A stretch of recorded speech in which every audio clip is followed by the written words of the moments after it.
Welcome. I'm Alan King, comedian, and tonight we enter the comedy mind of Garry Shandling. I have an intimacy problem as it is. Suddenly, you're into my mind?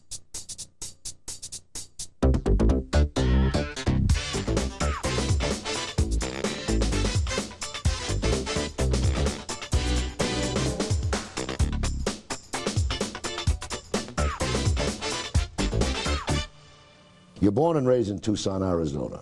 Comedy center of the country. Right. Cradle of American humor. Yeah.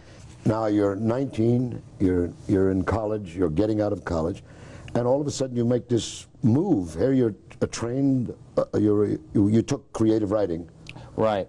I bailed out of the engineering school. Right. Took creative writing, and you graduated, and now you go immediately to California. I'll tell you what I did, and you'll like this story. In an accounting class once, because I transferred and got my degree in marketing, I was sitting and I was so bored because I'd had so much math. I was a whiz at it, and so accounting by this point was like nothing. So I started to write monologues, and I was a big George Carlin fan. This must have been around 70, right, 1970. And I started to write monologues that would be like a George Carlin monologue. One of them, I still remember them, one of them was a marijuana commercial in the year 2000 if marijuana was ever legalized, and the other one was an anti-war protester preparing for a protest, wearing where the cameras were, what he was going to wear. And I wrote these two monologues, and George Carlin was appearing at a club in Phoenix, which was about a 2-hour drive, and I worked up the courage to go up there, drove up there. He was, of course, you know, wandering around the club before his show, and I said, "Mr. Carlin, I'm a big fan, and I've written this material." And I never meant for him to buy it. It wasn't like that. I really wanted to know what he thought of it. I had no one to bounce it off of where I was. Yeah, can you imagine breaking in that monologue for your mother? There's a marijuana commercial, okay? Well, let alone, I even remember saying to a professor of mine in the graduate program in college, I said, you know, he had read some essays of mine. I said, well, do you think it's funny? And he said, you know, I don't know what funny is. Isn't that a terrible And I had admission? I gave him Getting Even, Woody Allen's book, you know, a collection of his prose, and I said, well, read this, and he read it, and he said, well, that stuff is funny, and so I guess your stuff is funny, and it was just so analytical, so I had no real input to know. What did Carlin do? Well, Carlin was great. He said, I'd be happy to read it. I think he sensed exactly where I was coming from. He said, come back tomorrow night. I don't think he knew that I had driven 2 hours, and I didn't tell him. I was way too shy, so I drove back to Tucson, and I drove back to Phoenix the next day, you know, and he said, come on in, took me into his dressing room, and he was really encouraging and supportive. He said, you know, this material, there are many funny things, you're very green, and if you're really thinking of pursuing this, I would, were I you. And that was really a catalyst that then propelled me, upon graduating, to move to L.A., and I didn't know if I was going to L.A. to perform or to write. I was far too shy to perform up right off the bat. Now you go to California, you don't know Didn't what to know anybody. I, you know, had the courage to do it, and was culture shock. Here I was, a kid who had lived at home till he was 22 years old, all through college. Culture shock, moved to Los Angeles, didn't know anybody, and insecure, you know, not knowing whether this was going to be the right thing for me to do, and started hanging out at the Comedy Store, just watching, never came to perform, and started writing scripts just to see if I could do it. I was a writer in high school, college. I was a writer. I didn't have trouble getting words on paper. And I sat down one day and wrote an All in the Family script on spec, and just by some fluke met somebody I took a comedy writing class at UCLA. Adult education, right? Oh, man. And all you did is stand up and read your jokes, and I had to pay. I had to pay for that class to stand up and read jokes. And I met a kid who, named Fred Fox, whose dad was a comedy writer, and we got the script submitted. And I got really positive feedback on that script. And I said, well, maybe this is what I should do. And I ended up the next script I wrote, I ended up selling a script to Sanford & Son, and boom, I was suddenly a young 25-year-old, 24-year-old comedy writer. You did, was it submitted by an agent? It was not. In fact, I remember the day I called an agent. I'd gotten some names of agents, and they said, uh-huh. And I said, hi, this is Garry Shandling. They go, yeah. And I said, well, so-and-so told me to go, yeah. Well, what do you want to do? And I said, well, I just sold my third Sanford & Son, and I'm writing a script for Welcome Back, Kotter currently. And there was just this beat where they go, you sold it. We'll be right back with Garry Shandling. This program is brought to you by L'Oreal. New Stu Studio. Hold that curl, girl. New hot twirling curls from L'Oreal. Makes hot roll tools more cool. For excellent curls with more twirl. Hot roll them up, rock them out, twist and pout. Hot twirling curls. New curl direction with heat protection. Curls take shape fast and last and last and last. Just unwind and shine. New Studio Line Hot Twirling Curls. If you loved him in Home Alone and Goodfellas, wait till you catch Joe Pesci as slumlord Louis Christie. Do you know what kind of droppings those are? Moose droppings. Sentenced to live in his own building. How come the Queen Milkman? Because I killed a milkman. Joe Pesci. The Super. Looks like your automobile lost a little weight. Rated R. Starts Friday at theaters everywhere. Is this you washing your car? Missing all the fun or spending $6 at the car wash when 2 days later it looks like this? Now there's a way to keep your car looking great all the time. It's the amazing Magic Duster. Originally designed for car buffs to keep their show cars looking new, its specially treated fibers lift the dust off without a scratch. And it's guaranteed for even the most delicate paint. With this expensive investment to protect, I'd rather use my Magic Duster than wash any day. It works so well, you'll want one for every car in your family. And they make great gifts, too. It's the best present my kids could have gotten me. It's better than washing. And a lot cheaper, too. Stop washing when you could be dusting. Call this number now to order your Magic Duster. Thousands have been sold for $29.95. But take advantage of this special TV offer and pay only $19.95. Call now and get this $5 carrying case absolutely free. That's a $35 value. So call this number now. For 10 years, one network has ruthlessly enslaved an entire generation. MTV, give me back my life! Watch the first ever Harvard Lampoon TV parody, premiering October 4th, only at Comedy Central. Tonight, King for a Week goes inside the comedy mind of Garry Shandling. I have an intimacy problem as it is. Suddenly, you're into my mind. Watch it, 7:30 at Comedy Central.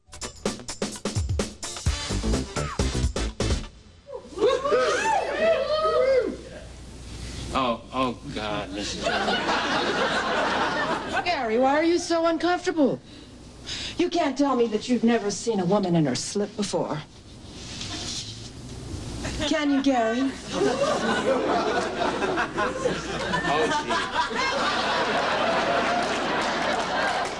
gee. You know, you folks should be very thankful that I'm looking at you right now. I got a lot of options from right here. You're a successful sitcom writer. I'm a successful sitcom writer. Now you give it up. Yes, this is where the pain starts. That's what I want to get to. Yeah, this is where the pain starts. You give it up. Give it up. To stand on a stage. I went to a shrink who I'd submitted some material to. And I went to a shrink because I was sitting at a typewriter one day and I froze. Just like when I was in engineering in college. And I said, I don't know if I want to do this my whole life. Went to a shrink. I said, you know, I think I want to try this stand-up thing because, and here's the key to my comedy, because I think it'll allow me to discover something about myself. You didn't I know hadn't yourself grown at all. up yet. I didn't know myself. And I thought if I sat here, I'm never going to discover it. I remember how scared I was. I never was driven to perform for the love of the audience, for money, for, you know, ego of doing my own material. None of that. I needed to tune into who I was, and I thought this might be an interesting avenue. All right, so now you come, we're in the Comedy Store taping now. Did you get up here? I used to come on amateur nights, so it's one night a week. And eventually that was even cut for me to like, you could come every other week on amateur night, which meant you didn't even necessarily get on. So you used to come at 7 o'clock, sign in, and on some nights I didn't even get on, which meant I sat here from 7 at night till 2 in the morning. And not knowing waiting to see if my name was going to be called. That's how it worked.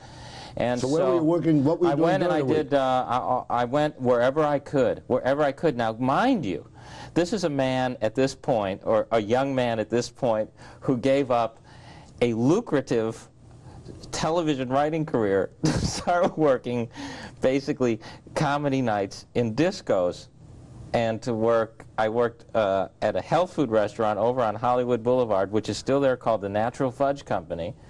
And there would doing comedy routines? Yes, there would be like maybe 5 people eating, and you would get up, and mostly it was as strange as if you were in a regular restaurant and suddenly someone stood up and started telling jokes, and you go, what's that guy's problem? But you know, and I would do like an hour, and it would just be painful. Painful, but I learned to, you know, okay, I'm still going to be here, I'm going to stay here and be myself and work through it. I was totally committed. It wasn't, I can't imagine putting in any more effort than I did listening to tapes and da-da-da-da-da-da-da-da. And, you know, I would come home some nights, drive home after a show at some disco, you know, where they didn't even stop the lights from blinking while you're performing, right?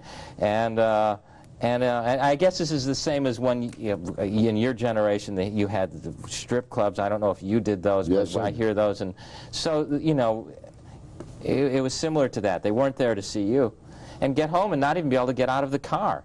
I'm so hurt that I couldn't get out of the car once I got home. I would sit in the driveway for about 15 minutes. Now, Macaulay sees you. Right. Jim Macaulay sees you.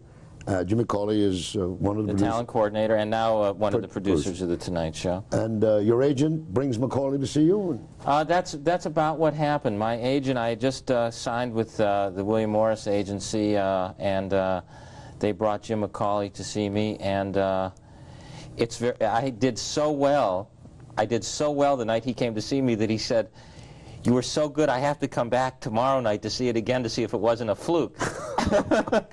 And he came back the next night and it went well again, and he booked me the next week. I was on The Tonight Show. And I had really a great, you know, first appearance on The Tonight Show. And then you were back again and again and again, and then all of a sudden, within a very short time, you're the host. I mean, you're guest host. And I had no training of any kind to be a host. I mean, Dave Letterman, for instance, the first time he hosted The Tonight Show, I guess he had done some local television where he had hosted. Keep in mind, I had done nothing. So my initial experience was hosting The Tonight Show. It's like just being thrown to the wolves, right? And in fact, as if that weren't bad enough, I not only had no experience, who do you think my first guest was? The first guest, here I am, this nervous guy hosting The Tonight Show, which I felt strangely comfortable in that environment. You know, something was meant to be about that environment for me. But Joan Embry from the San Diego Zoo was the first guest, and she brought on an elephant. And so the very first guest, you had to get out of your chair, which at least is some grounding point for you. Something to hold on to. Sure. Now I was out in the middle of the stage at The Tonight Show with an elephant and Joan Embry.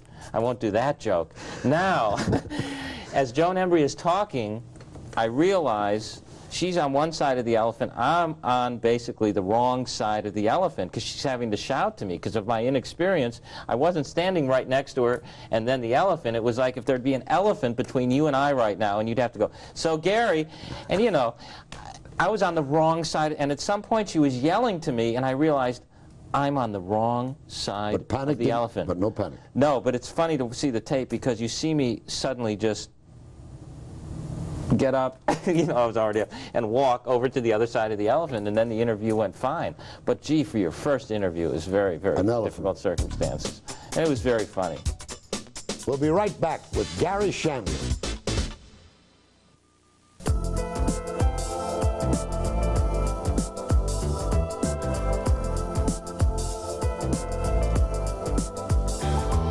To unlock your body's potential, we proudly offer Soloflex. 32 old-fashioned iron-pumping exercises, each correct in form and balance, all on a simple machine that fits in the corner of your home. For a free brochure, call anytime. Introducing the next generation from Nintendo. New Super Mario World. Created especially for the Super Nintendo Entertainment System. It's a bit more exciting, a bit more challenging, a bit more graphic, a bit more colorful, a bit more realistic, a bit more levels, a bit more secrets, a bit more enemies, a bit more friends, a bit more sound, a bit hotter, a bit cooler, a bit weird, a bit more revolutionary, a bit more Mario, a bit more of what you want. It's 16-bit, and it's yours only if you get new Super Nintendo. Now you're playing with power, superpower. Tonight, King for a week goes inside the comedy mind of Garry Shandling. I have an intimacy problem as it is. Suddenly, you're into my mind. Watch it, 7:30 at Comedy Central. Welcome to another show. It's great to see you. I got to be a little honest with you. I wrote a very funny monologue for tonight, but I just haven't been in a funny mood lately, so I don't think I'm going to, do the monologue. And well, all right, just one joke. The last girl I made love to, I said, "Was it good for you?" She said, "I don't think this is good for anybody." A good joke is a good joke. It has a beginning, a middle, and an end. He went to the psychiatrist, and the psychiatrist says, "Tell me everything you know." And he's now doing my act in Cleveland. See? Right. That's a 40-year-old joke. I just wrote a joke that's a combination of an old joke and with a twist on it. I say, I'm really trying to work out my life. In fact, I'm going to couples therapy now. I go alone. There are two therapists. And they argue about what's wrong with me. It's a Freudian Siskel and Ebert thing. Do you have a pad and you think of something funny in the middle of the night? Tons, yeah. You make the notes? Yeah, make the notes. Make the notes, constantly jotting stuff down, constantly saying things in life that I run and jot down. A friend of mine will say, "You should say that." I was sitting with my friend Dennis Miller, and my friend Dennis said to me, "My wife," we were having lunch, he says, "My wife pays more attention to the new baby that we just had than she does to me." And I said, "It seems to me you got to understand the baby is a blood relation to your wife. I mean, that's her son. You're some guy she met in a bar." She knows it, the kid knows it. I'm sure they laugh about it when you're at work. And he looked at me and he said, "You should write that down." I didn't even mean for it to be funny when I said it to him. And I do it on stage now, but that came from a conversation I was having with him. Your observations, your work is all from inside out. Inside out. Inside out. It seems that the stuff that works for me and what seems organic is to start talking about my point of view, things with my point of view. I was once with Jay Leno in a club, and he's very observational, and we were working together in a club not long ago, in fact. And it's just very funny because there are two different approaches there. He's very observational, and I'm filled with this angst that I, bring on stage, or not necessarily angst. Even what I'm happy about, I talk about what I'm happy about. So I said to Jay, I said, I get bored after I tell the audience 2 or 3 times the same joke. And he just couldn't relate to that. He said, "Gosh, but it's a great joke, and you get up and you tell it, and you tell it, and you tell it. But when you work internally, it's like having the same conversation with somebody over and over again. It's not just like jokes." You're becoming exactly. bored with yourself, in a sense? I would say that's true. After you've explored an area, let's move on. You're on a stage, and you're attempting, or you're in the middle of something new, and all of a sudden, it's not getting the laughs you had hoped for. Right. Does your brain say, go back to the old shtick that you're sure while you're moving? I do have that thing that, fortunately, I think prevents me from being self-destructive, where I care enough about, I know what my job is. Right. I'm not going to get indulgent enough that I just take the audience into this whirlpool with me, right? Lenny Bruce did that, Yeah. Oh, and there are plenty of comedians today that people don't get a chance to see because they're in clubs that do it. I mean, It's almost a death wish. Oh, yeah. I mean, it's a self-destructive. I mean, I've grabbed friends of mine when they come off stage and said, "What are you doing? You're causing your own problems," Right. So your mind does, you say, okay. Yeah, no, I do click into, wait a minute, I really don't want to bomb right now. And either I will jump to, I know that's something that works, yeah, right. or do some left turn and get out of it, yeah. I was once taught as a very young man, if it's bombing, make it louder. Do you realize, and you shake the audience. And I'm the complete opposite of that. Oh, that's... I'm the complete opposite. I'm very aware of the techniques I use. So if I'm talking to an audience, and instead of pushing, I go further back until I'm about like this, and then I'll just suddenly say, you know, I belong to a group called Sex Without Partners, or some joke, and then I start up again, rather than coming at them. Do you go to comedy clubs? Do you see other comedians? Do you have any reason or any need to? No, I don't, and we're in a strange time right now where I know my other comedian friends feel the same, that there are almost too many comedy club type shows on TV, too many comedy specials. You get tired of seeing saturation. And there isn't. And the brick wall. If I see, I don't know what the brick wall represents. The brick wall just represents a dead end that most of the guys are on. I mean, occasionally you see someone that has a fresh approach. It's like anything else, and you go, wow, there's somebody. But otherwise, and as you know, a comedian can spot a technician like that. So you can watch a comedian on TV tell one joke, and you go, not interested, because you know he's not going to reveal anything special about himself. It's a rump bump. There's a rhythm. Yeah, going whatever it is, it's a derived kind of derivative kind of comedy. We'll be right back with Garry Shandling. The guys from Pop Secret tell me they have big news. Bigger is better. This is news. Think kernels, they tell me. Pop Secret has these new kernels. Fellas, don't keep me in suspense. What does this mean? They say their kernels pop up bigger, so they're lighter and fluffier. I say they even taste better. And that's news. Pop Secret with new bigger kernels. Perfect popcorn is our passion. Call me anytime with news this big. Some promises should never be broken. If we promise even the youngest skin can look great. It happens. If we promise skin texture improves. You see it. You do. If we promise it works like young skin's fluid and greaselessly penetrates. In a blink. And if we promise it softens but won't clog pores. And that young skin will look unbelievable. Believe it. Oil of Olay. We keep our promise to young skin. How can you stop a throbbing toothache? Massage your hand with ice. How do you cure poison ivy? Try oatmeal. How do I know these cures really work? Because my staff and I interviewed over 500 top U.S. doctors for this incredible book, The Doctor's Book of Home Remedies from the editors of Prevention Magazine Health Books. I'm Bill Gottlieb, editor-in-chief, and I can assure you there has never been a more complete encyclopedia of home healing techniques. Over 670 pages, 2,300 remedies. From controlling diabetes to ending diaper rash, it's all right in here. Call now for the Doctor's Book of Home Remedies. Try it absolutely free for 21 days. Then if you choose to keep it, pay in 3 easy installments of only $8.98. Plus you'll get this Meals That Heal cookbook free. Remember, you can try the Doctor's Book of Home Remedies free for 21 days. So call now. Call 1-800-228-2101. This fall, Comedy Central cuts this big, fat, smirking bully down to size.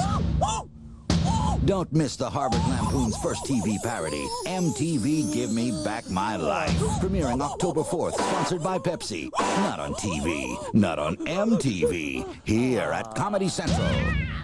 Tonight, King for a week goes inside the comedy mind of Garry Shandling. I have an intimacy problem as it is. Suddenly, you're into my mind. Watch it, 7:30 at Comedy Central.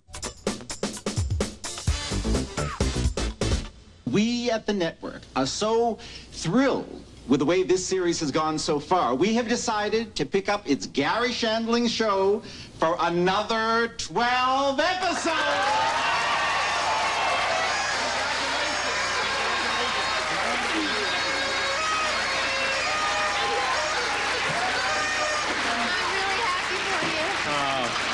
Thanks, Nance. I couldn't have done it without you, Nance. Hey, congratulations, Gary. So what's next? Movies? Thanks, Louis. Movies? I don't know. Movies? Would you folks pay $6 a piece to see me whine like this? I don't think so.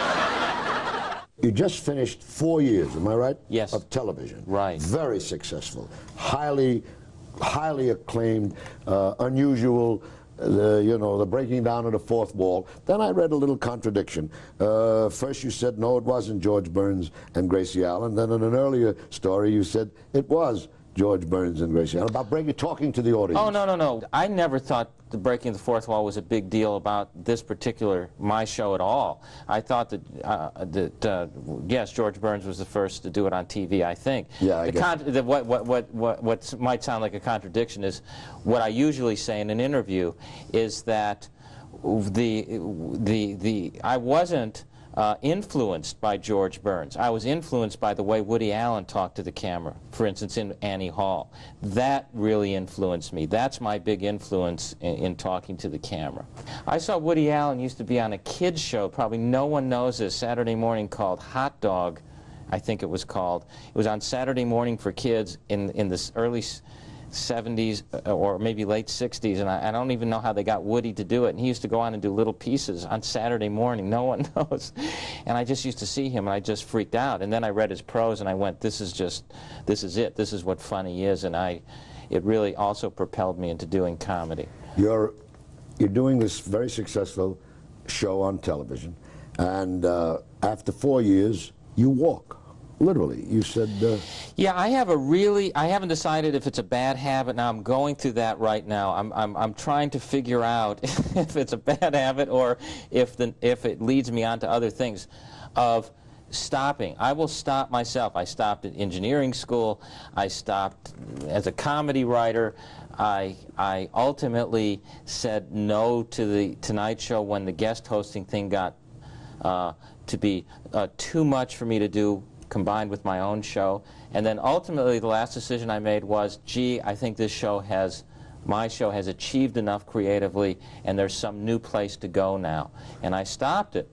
You're very successful, you're attractive, obviously charming, witty. Well, you said very successful, but you didn't say very attractive. I said attractive, charming. No, you said very successful. You are more successful than you are attractive. There you go, that's okay, I just wanted to clear it up. Okay.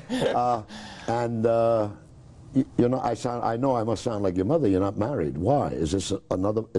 Gee, I hate getting pressured by a man on this issue. I'm used to being pressured by a woman. No, but why? Let's talk about it. Men are pressuring me about this. I mean, why not? Well, you know, and this is what I talk about currently on stage. I mean, I have a girlfriend. We've been together 3 years, which is a long time. Now, you see, now I'm really starting to squirm. This is my real... That's the first time you've moved. There's a crossover. I'm not a big physical comedian, so you got to really watch for the subtleties. So, do you find yourself uncomfortable in the presence of women? Oh, now you're hinting around at something that's even worse. This is a first, folks. I am very comfortable in the presence of women.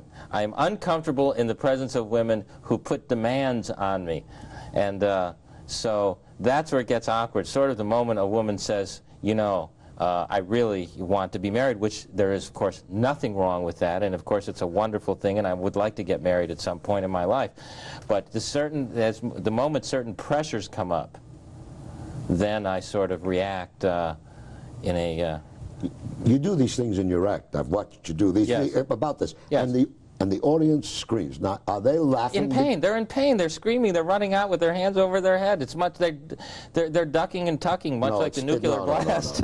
It's like attractive. Your audience is kind of a mixed bag of singles and young married. You want to know the truth? Listen, yes. I use it. I'm still using it to find out about truth and myself, and I go out and I talk about these things to an audience, and I'm still fascinated by what they have in common with the material, because you know the truth is, I am still wondering if everybody's going through these things, if I'm going through them alone, if all relationships are difficult. So now I go out and I talk about relationships, and I find it interesting where the audience connects and where they don't, and it seems that we all pretty much have the same problems. They connect by their laughter. Yes, so the answer is, yeah, they relate to it pretty well.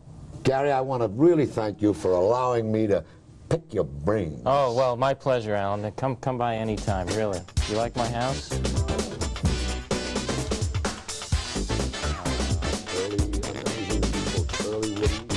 No, it's not. I didn't write it. A guy named Garry Primus. He's an actor. Anyway, so he's got De Niro to do it.